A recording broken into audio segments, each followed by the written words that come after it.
हरिओम. राजा जनक आणि सर्वज्ञानी श्री अष्टावक्र यांचा ज्ञानसंवाद. अष्टावक्र गीता अध्याय 13. श्लोक 1. जनक उवाच. अकिंचन भवम स्वास्थ्यम कौपीनत्वे अपि दुर्लभम त्याग अदानी विहाय अस्मात् अहमासे यथा सुखम. अनुवाद. काहीही अस्तित्वात नाही असा दृढभाव निर्माण झाल्यामुळे चित्ताची जी स्थिरता निर्माण होते ती भगवी वस्त्रे धारण करणाऱ्या संन्यासाला सुद्धा दुर्लभ आहे. म्हणून त्याग व ग्रहण या दोघांना सोडून मी सुखपूर्वक स्थिर आहे. विवेचन. राजा जनक आत्मरूपात स्थिर आहे. शरीर, मन, अहंकार या सर्वापेक्षा आपण भिन्न असल्याची अनुभूती त्यास होत आहे. या जगातली सर्व कर्मे, भावना, विचार, त्याग, ग्रहण, चांगले, वाईट हे सर्व शरीर, मन व अहंकारामुळे जाणवते. आत्मा यापेक्षा वेगळा व या सर्वांचा केवळ साक्षी आहे. त्याचा ह्या स्वीकाराशी, नकाराशी, चांगल्याशी, वाईटाशी काही संबंध नाही. ही सर्व कार्ये प्रकृतीमुळे होतात. राजा जनक आत्मज्ञानाच्या एवढ्या परम उंचीला पोहोचला आहे की आता त्याच्यासाठी जगातील कर्मे, त्याग, स्वीकार यासारख्या गोष्टी निरर्थक झाल्या आहेत. कारण आत्म्याचा या सर्वांशी काहीच संबंध नाही. या भावाच्या दृढतेमुळे त्यांचे चित्त परमस्थिर स्थितीत शांत स्वरूप झाले आहे.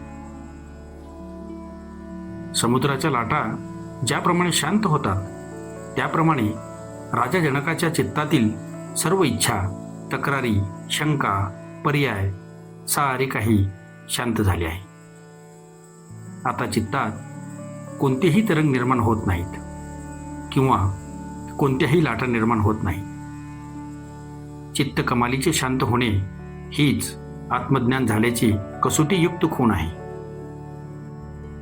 ज्या चित्तात अजून इच्छा निर्माण होतात, खळबळ माजते, मनात शंका निर्माण होतात, त्याचे चित्त अद्याप शांत झाले नाही हे स्पष्ट होते. जगापासून दूर पळणाऱ्या आणि भगवी वस्त्रे धारण करणाऱ्या संन्यासाला सुद्धा सर्व इच्छा व शंका यापासून मुक्त झालेल्या चित्ताची स्थिरता अतिदुर्लभ आहे. सर्व जबाबदाऱ्या व ग्रस्थास धर्मातल्या नात्यांचा त्याग केला व भगवे कपडे घातले म्हणजे चित्ताची चंचलता नाहीशी होते अशी मुळीच नाही. अशा माणसाला आत्मज्ञानी म्हणता येणार नाही. बाह्य अवडंबर म्हणजे आत्मज्ञान नव्हे. राख लावल्याने व जंगलात भटकल्याने आत्मज्ञान होत नसतो. एखाद्या गोष्टीचा त्याग किंवा स्वीकार हे सुद्धा बाह्य अवडंबर आहे. त्यामुळे चित्त शांत होत नाही. राजा जनक म्हणतो की माझ्या चित्ताची चंचलता पूर्णतया शांत झाल्याने आता मी सुखपूर्वक शांत स्थितीत आहे. स्वीकार व त्याग सुद्धा चित्ताच्या चंचलतेमुळे होतात. अध्याय 13. श्लोक 2.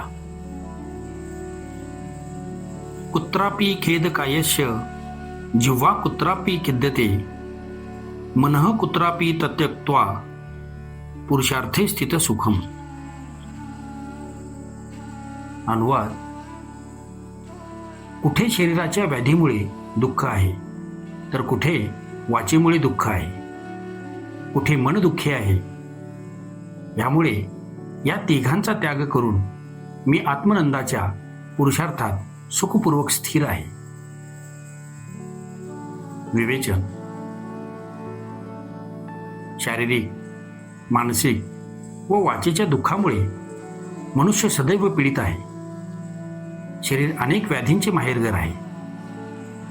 शरीर हे अनेक प्रकारच्या रोगांचे, कष्टांचे व म्हणूनच दुःखांचे कारण आहे. शरीर आहे तोपर्यंत सुख होणे शक्यच नाही. शारीरिक कष्ट, रोग, थकवा, अपंग होणे, भरण पोषणाकरिता शारीरिक श्रम करावे लागणे या सर्वांमुळे शरीर दुःखी होते. मुके होणे, विचार न करता मनातील भाव प्रकट करणे, अपशब्द बोलणे, कटू भाषण करणे, खोटे बोलणे, अमर्याद अहंकारी वचन बोलणे, अनावश्यक व निरर्थक बोलणे किंवा जरुरी असूनही न बोलणे ही सर्व वाचेतून निर्माण होणारी दुःखे आहेत. वाणीच्या या प्रकारच्या दोषामुळे बुद्धिवान पुरुषावर सुद्धा अनेक संकटे कोसळतात. मुक्याचे आयुष्य तर दुःखमय आहेच. हे सर्व वाणीचे दोष आहेत. मनाच्या दुःखाचे तर असंख्य प्रकार आहेत. अभाव, अपमान, चिंता, आशा, अपेक्षा, महत्वाकांक्षा, हीन भावना, काहीतरी मिळवण्याची चिंता, काहीतरी गमावण्याची चिंता, रक्षणाची चिंता, संकल्प, इच्छा या सर्वांमुळे मन नेहमी दुःखी राहते. जगात स्वस्थ व शांत मनाचा माणूस सापडणे जणू अशक्य झाले आहे. राजा जनक म्हणतात की मी या तिन्ही प्रकारच्या दुःखांचा त्याग केला आहे, कारण हे तिन्ही म्हणजे आत्मा नव्हे. हे मी जाणल्यामुळे आत्मानंदात मी सुखपूर्वक स्थिर आहे. आत्मरूपात स्थिर झालेला योगी केवळ आत्मानंदाचा अनुभव घेतो. शरीर, वाणी व मन यांच्या दुःखामुळे तो विचलित होत नाही. आत्मज्ञान प्राप्त करणे हा सर्वात मोठा पुरुषार्थ आहे व त्यामुळेच पुरुष तत्वाची प्राप्ती होऊ शकते. अध्याय 13वा, श्लोक 3. कृतं किमपि नैव शादीति संचित्य तत्वतः यदा यत्कृत्य मायाति तत्कृत्वासे यथा सुखम. अनुवाद: कोणतेही कर्म आत्म्याने केलेले नसते. असा विचार करून जे कर्म करावे लागते ते करून सुखपूर्वक स्थिर आहे. विवेचन: मनुष्याचे कर्मे 2 प्रकारचे असतात. काही कर्मे तर निसर्गतः व शरीराच्या स्वभावामुळे होतात. ती करावी लागत नाही व ती करण्यासाठी परिश्रमही करावे लागत नाही.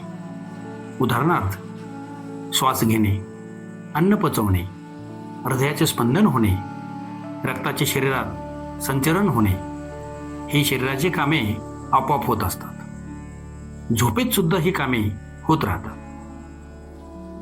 काही कर्मे मनुष्य कर्तव्य समजून करतो. काही कर्मे मान सन्मान व पदप्रतिष्ठा प्राप्त करण्याच्या हेतूने करतो. काही कर्मे भोगासाठी, वासनेसाठी, काही शरीर पोषणासाठी करतो. काही कर्मांचा हेतू सुख, शांती व आनंद प्राप्तीसाठी असतो. आपल्या विकासासाठी, उन्नतीसाठी तर मनुष्य अनेक कामे करतो.